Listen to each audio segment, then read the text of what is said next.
Branching with Microsoft Forms. This is obviously a very basic quiz just to show you how it would work.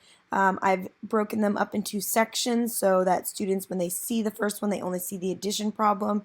If they get it right, I would want them to move right onto subtraction. If they get it wrong, I want them to do extra practices. So once you've made your quiz, and I've broken it, as I said, up into different sections, I've got addition, the extra practice questions that I would want students to do if they get it wrong, and then I go to subtraction and so forth. So how you set it up is under addition if they get it wrong.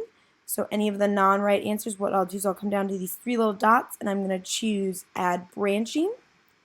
And then instead of going to next, I want to have them go to section 2. So if they get it wrong, you go to section 2 for the extra practices.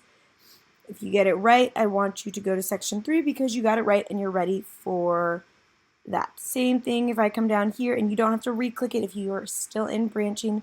So if they get it wrong, I want them to go to the next question in the section.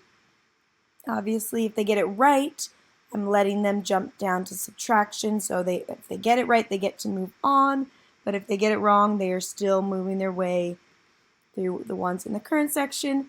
Obviously, if they still get it wrong at that point, that's just a sign to you that you need to study, but they are going on to the next section no matter what.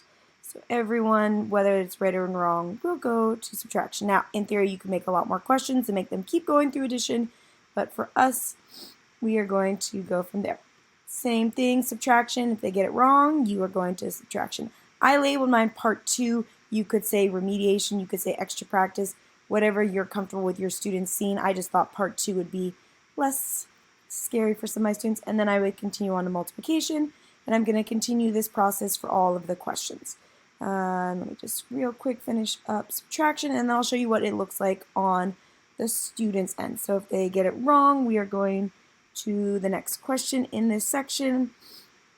Okay, questions in this section.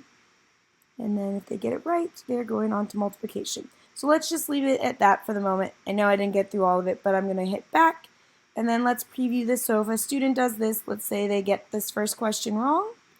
They go next, and now they're into part 2. Instead, if they get it right, so 4 plus 2 is 6, it takes them to subtraction. And they never know that they skipped the other section. So this is a great tool if you need to differentiate based on if they need extra practices.